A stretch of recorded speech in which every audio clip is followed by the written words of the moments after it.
کے بعد بچھایا. اب یہاں پر میں کچھ آیت کا حوالہ دینا چاہوں گی جو ہم کو ملتی ہے سورہ حامیم سجدہ کی آیت نمبر 9. اس میں اللہ سبحانہ وتعالیٰ اس کا ترجمہ کچھ اس طرح ہے. کیوں میں یہ بیان کر رہی ہوں کہ اللہ سبحانہ وتعالیٰ نے کیا کہا؟ اور اس کے بعد زمین کو بچھایا. کس کے بعد سمجھنا ہے؟ آیت نمبر 9 سورہ حامیم سجدہ. آپ کہہ دیجئے کہ تم اس اللہ کا انکار کرتے ہو اور تم اس کے ساتھ شریک مقرر کرتے ہو جس نے 2 دن میں زمین پیدا کر دی. سارے جہانوں کا پروردگار وہی ہے. اب یہاں ہم دیکھتے ہیں کہ قرآن میں بعض مقامات پر ذکر کیا گیا ہے کہ اللہ نے آسمان اور زمین کو 6 دن میں پیدا فرمایا ہے نا. اب جو زمین کو 2 دن میں بنایا یہاں ہم پڑھ رہے ہیں اور وہ دن ہم کو ملتے ہیں اتوار اور پیر. پھر اس کے بعد اللہ سبحانہ تعالیٰ بیان کرتے ہیں اور زمین کو اس کے بعد پھیلایا. دہا ملتا ہے ہم کو. حضرت ابن عباس رضی اللہ تعالیٰ عنہما نے اس کی وضاحت اس طرح فرمائی ہے کہ تخلیق اور چیز ہے اور دہا جو دہن سے ہے بچھانا یا پھیلانا اور چیز ہے. مطلب زمین کی تخلیق آسمان سے پہلے ہوئی جیسے کہ یہاں بھی بیان کیا گیا ہے اور زمین کو رہائش کے قابل بنانے کے لیے اس میں پانی کے ذخائر رکھے گئے. اسے پیداواری ضروریات کا مخزن بنایا گیا ہے نا. تو یہ جو ہے آسمان کی تخلیق کے بعد دوسرے 2 دنوں میں کیا گیا. تو یوں زمین اور اس کے جو تخلیق ہے پورے 4 دنوں میں مکمل ہوئی. یہ حدیث ہم کو ملتی ہے صحیح بخاری حدیث نمبر 4816 میں کہ اللہ سبحانہ وتعالیٰ نے پہلے آسمان بنائے پھر زمین بنایا پھر اس کے بعد زمین کو رہنے کے قابل بنایا ہے نا. پھر ہم کو ایک اور چیز ملتی ہے اور یہ وہاں غور کرنے کا مقام ہے کہ دہا جو ہے دہا وتن دال ہا یا دال ہا وا جو اس کا روٹ ورڈ ہے دہا کا وہ کہتے ہیں دہوتن شتر مرغ کے انڈے کو کہا جاتا ہے. اور جو شتر مرغ کا انڈا ہے اس کا جو شیپ ہے وہ اوول شیپ ہے. اور آج سائنٹسٹ کہتے ہیں کہ زمین جو ہے وہ جیو اسپیریکل شیپ میں ہے. زمین جو ہے اوول شتر مرغ کے انڈے کی شکل میں ہے. اور آج سے 1400 سال پہلے قرآن کی آیت زمین کی ساخت کا ہم کو یہ بیان دیتی ہے کہ آج جو زمین سائنس کہتی، جب ہم پڑھتے تھے تو اس وقت ہم کیا سنتے تھے؟ سائنس کیا کہتی کہ زمین گول ہے. پھر تھوڑے عرصے کے بعد سائنس نے کیا کہا کہ زمین چپٹی ہے. اور آج کی سائنس کی بک آج جو ہمارے بچے پڑھ رہے تو وہ پڑھ رہے کہ زمین جیو اسپیریکل ہے. اس کا جو شیپ ہے وہ اوول ہے شتر مرغ کے انڈے کی طرح ہے. تو اللہ سبحانہ تعالیٰ نے قرآن میں آج سے 1400 سال پہلے اس آیت میں بیان کیا وَالْأَرْضَ بَعْدَ ذَلِكَ دَحَاهَا. تو یہ قرآن صرف اور صرف اللہ سبحانہ تعالیٰ کا کلام ہے. تو اس کو پڑھنے اور اس کو سمجھنے کے بعد ہمیں بے پناہ اللہ سے محبت اور اس کا قرب زیادہ ہونا چاہیے کہ جو آج سائنس کہہ رہی ہے وہ سائنس نہیں بلکہ قرآن کی آیاتیں ہیں جو وہ بیان کرتے ہیں کہ جو آج زمین کو کیا کہتے ہیں کہ جو زمین آگ کا گولا تھا پھر جب اس کا کرسٹ ٹھنڈا ہوا اور اس کے اندر آگ ہے اور پھر اس کو ہموار بچھایا گیا اور اسے ایسا پھیلایا گیا کہ وہ کیا ہو گئی دہا کا شیپ جو ہے اس نے جیو اسپیریکل شیپ لیا. تو یہ اللہ سبحانہ تعالیٰ کی عظمت حکمت ہے جو آج ہم کو قرآن کے ذریعے پتہ چلتی ہے. پھر اس کے بعد اللہ سبحانہ تعالیٰ نے آگے 2 آیت کر کے ہم ختم کریں گے انشاءاللہ. کیونکہ یہاں تک پھر پورا ایک پیسج کمپلیٹ ہو جاتا ہے، 5 منٹ اور لگیں گے۔ آیت نمبر 31، اخرج نکالا، منہا اس سے، ماءہا اس کا پانی، و اور مرعاہا اس کا چارہ، اس سے اس کا پانی نکالا اور اس کا چارہ۔ ابھی ہم نے دیکھے اس آیت میں جو سورہ حامیم سجدہ کی تھی کہ وہاں پر حدیث بھی ہم نے دیکھے کہ اس میں ہمیں کیا بتایا گیا کہ 2 دن میں یہ جو ہے تخلیق ہوئی۔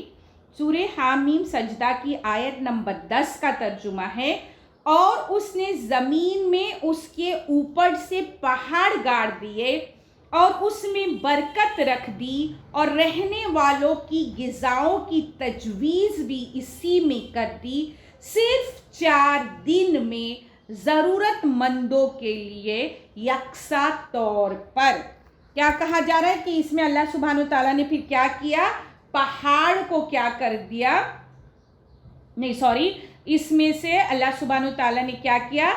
پانی نکالا اور چارہ نکالا، ہے نا۔ مرعا جو ہے چارہ گاہ کو کہتے ہیں، جاندار کی حفاظت کرنا اور ان کو باقی رہنے کی جو جگہ ہے وہ ہوتا ہے، اور راعی کا کام ہوتا ہے کہ وہ جانوروں کی دیکھ بھال کرتا ہے اور ان کو ان کے محفوظ جگہ پر لے جاتا ہے، ان کو ان کے چرانے کی جگہ پر لے کے جاتا ہے۔ تو یہ کیا ہوتا ہے؟ یہ راعی کا کام ہوتا ہے۔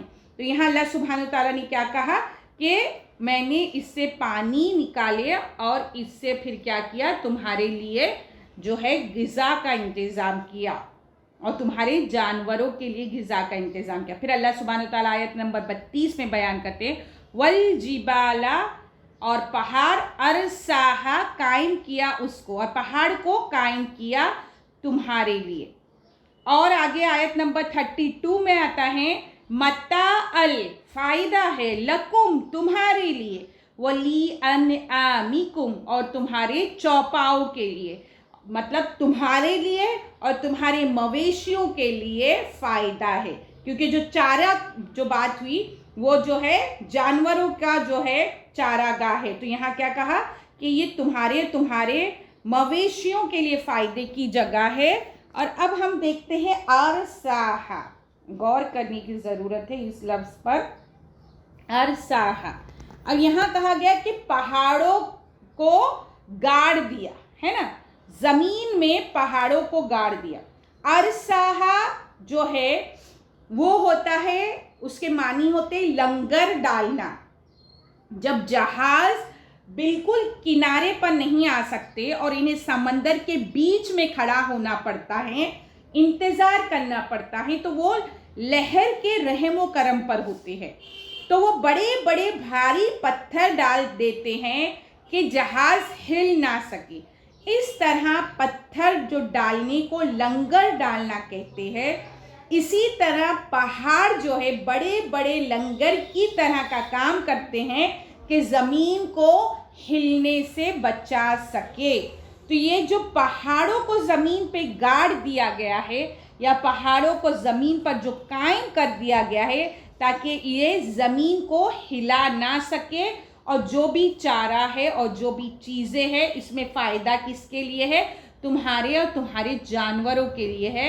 اللہ سبحانہ وتعالی ہم کو قول اور فعل کے تضاد سے بچائے، بولنے سے زیادہ عمل کرنے کی توفیق عطا فرمائے، اور ہمیں قرآن کی آیاتوں پر غور و فکر اور تدبر کرنے کی عادت بنائے، اور اللہ سبحانہ وتعالی ہمیں اس سے جوڑے رکھے اور ہمیں طالب علم بنائے، اور طالب علم کی ہی حالت میں ہمیں موت عطا فرمائے۔ آمین یا رب العالمین۔ وآخر الدعوانا الحمدللہ رب العالمین۔ السلام علیکم ورحمۃ اللہ وبرکاتہ۔ بسم اللہ الرحمن الرحیم۔ سبحانک اللہم وبحمدک، نشہد ان لا الہ الا انت، نستغفرک ونتوب الیک۔ بسم اللہ الرحمن الرحیم۔ والعصر ان الانسان لفی خسر الا الذین آمنوا وعملوا الصالحات وتواصوا بالحق وتواصوا بالصبر۔ آمین اللہم آمین۔